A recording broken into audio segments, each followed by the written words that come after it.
I'm going to show you how I pack my clinical bag as a nurse practitioner student.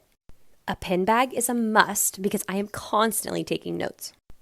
I like to keep a bag of the essentials like my migraine stick, hair clips, hand lotion, makeup, you never know when you might need a touch up, and some hair ties. We definitely can't forget the car keys. I also need my reflex hammer and my name badge. I'm on my computer pretty much all day, so I cannot forget my charger. This front pocket works perfect to keep my wallet nice and safe throughout the day.